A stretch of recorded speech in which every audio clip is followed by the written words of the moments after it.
पसंदीदा विभाग है? मैं सबसे पहले हमारे अभिभावक, एक मिनट शांति रुक जाइए हम लोग, एक मिनट अभिभावक चलिए,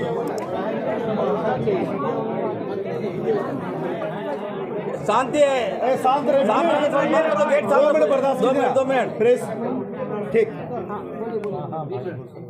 मैं सबसे पहले देश के भावी प्रधानमंत्री आदरणीय राहुल गांधी जी का, खड़गे साहब का और हमारे राम आदरणीय माननीय सम्मानीय हेमंत सोरेन जी का मैं आभार व्यक्त करता हूं। हमारे गार्जियन खड़गे साहब के साथ साथ मीर साहब, वेणुगोपाल सर, तमाम नेताओं का मैं आभार व्यक्त करता हूं कि एक महत्वपूर्ण जवाबदेही मुझे दी है। मैं कहना चाहता हूं, आपने देखा होगा कि लगभग 18% हमारी आबादी है। झारखंड में आदिवासियों के बाद सबसे बड़ी आबादी हमारी है और उस समाज को भाजपा ने नीचा दिखाने का काम किया। झारखंड में लगा ही नहीं कि हम मुसलमान हैं, हमारी आबादी है। कभी बांग्लादेश, कभी घुसपैठिया कहा कि हमें नीचा दिखाया गया। कभी कभी लगा कि झारखंड तो हमारा है ही नहीं, ये देश हमारा तो है ही नहीं। लेकिन फिर भी मैं बधाई देना चाहता हूँ झारखंड की 3.5 करोड़ जनता का, जिन्होंने भाजपा के जो नाकाब इरादे हैं उनको बेनकाब किया और एक होकर, एक मुश्त होकर हमारा समाज ने वोट दिया और हम लोग सरकार में आए, सत्ता में आए। और उसके बाद राहुल गांधी जी, हेमंत सोरेन जी और मीर साहब ने, खड़गे साहब ने, एक अल्पसंख्यक जिसको भाजपा दिन रात गाली देती है, इतना गाली देती है हमें, हम बता नहीं सकते। सोशल मीडिया से लेकर, ट्विटर से लेकर, आप हर जगह चले जाइए, लगता है कि मुसलमान होना पाप है, अंसारी होना पाप है। उस समाज को कभी हमें दर्जी कहा जाता है, कभी हमें नीचा दिखाया जाता है, कभी कहता है गैरेज में काम करने वाला, कभी बुनकर नाम, कभी कहता है सिलाई करता है ये लोग। उस समाज को यदि किसी ने सम्मान दिया तो राहुल गांधी जी ने दिया, हेमंत सोरेन जी ने दिया।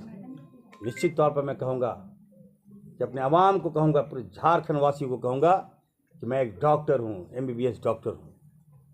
इससे पहले भी राहुल गांधी जी, हेमंत सोरेन जी ने मुझे बहुत बड़ा विभाग दिया था, इस समाज को दिया था, ग्रामीण विकास विभाग। मैंने 3 महीनों में इतना अच्छा काम किया, राज का कायाकल्प मैंने कर दिया, बदल दिया पूरा। कोई मतलब आप बोल नहीं सकता है कोई कि इरफान अंसारी ने किसी के साथ नाइंसाफ़ी किया। मैंने सत्ता पक्ष को हो या विपक्ष हो, सबका मैंने काम किया। 32 लाख बहनें जैसे PS जो हमारे विभाग में आता था, मैंने सबको मौजूद करने का काम किया और एक मुश्त होकर मेरे कहने पर हम लोगों ने सरकार को लाने का काम किया। आज सरकार बनी तो मुझे स्वास्थ्य मिला है, हेल्थ मिला है और मैं डॉक्टर भी हूँ, MBBS डॉक्टर हूँ, MD डॉक्टर हूँ। और लोगों को उम्मीद थी कि इरफान अंसारी आएगा तो हेल्थ डिपार्टमेंट में हेल्थ को ठीक करेगा, इस विभाग को ठीक करेगा। तो मैं यकीन दिलाता हूँ आप सबको, please trust me, I will do better and better and better.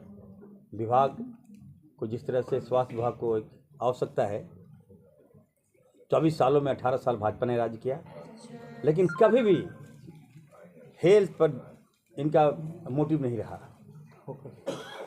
Health पर इनका फोकस नहीं रहा। केवल हेल्थ विभाग को इन लोगों ने लूट का अड्डा बनाया है।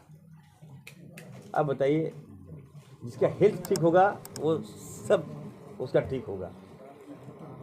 ये 18 साल लगता है कि भाजपा ने जंग लगा दिया हेल्थ में, तो मैं इसको ठीक करूंगा अच्छी तरह से। मैं इस डिपार्टमेंट को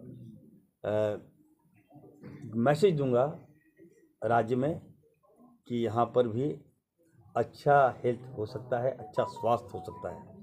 लोग कह रहे थे कि दिल्ली के पैमाने पर आप झारखंड को हेल्थ डिपार्टमेंट ठीक कीजिए, झारखंड का हेल्थ डिपार्टमेंट ठीक कीजिए। तो मैंने कहा कि वाई दिल्ली,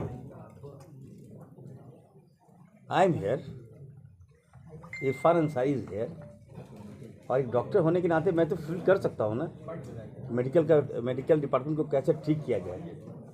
तो मैं दिल्ली से अच्छा करूँगा और दिल्ली के लोग झारखंड आएंगे, देश के लोग झारखंड आएंगे स्वास्थ्य इलाज कराने के लिए। तो गिव मी सम टाइम। आज ही मैं पदभार लिया हूँ, हमें लगता है कि मैं हेल्थ में अच्छा करूँगा और लोगों को भी बहुत एक्सपेक्टेशन है कि इरफान अंसारी हेल्थ को सुधार देगा।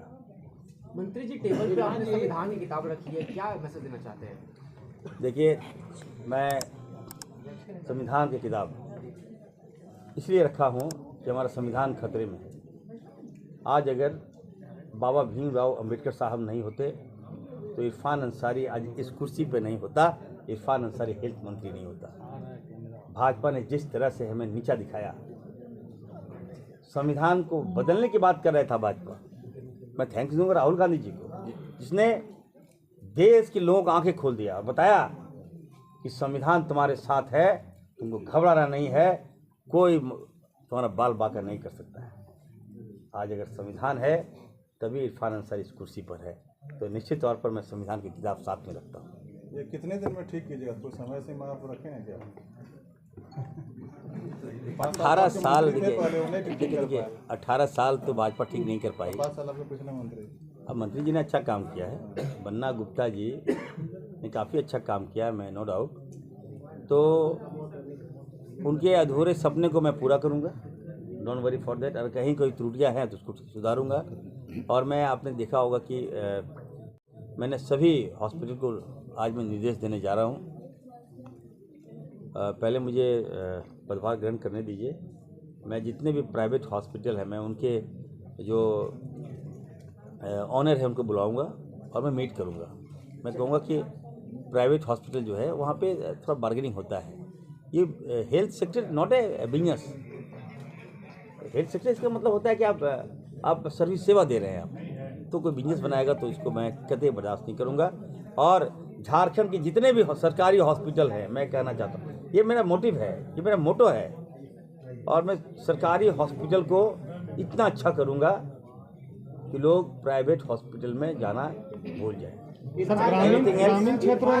ग्रामीण क्षेत्रों में बहुत प्रॉब्लम है सर, उसको कैसे आप सॉर्ट आउट कीजिए? आपने जैसे ही स्वास्थ्य विभाग आपके जिम्मे आया, आपने घोषणा भी की कि किसी का भी शव नहीं रोका जाए, किसी भी तरह पैसे का नहीं रोका। एम्बुलेंस को लेकर के भी बड़ी समस्याएं हैं, खासकर सरकारी एम्बुलेंस को लेकर के। इरफान जी, सरकारी एम्बुलेंस को लेकर के कई समस्याएं पूरे राज्य भर में घाट पर लेकर आया जाता है, कई बार देखा। इसके लिए आपकी क्या हो जाएगी?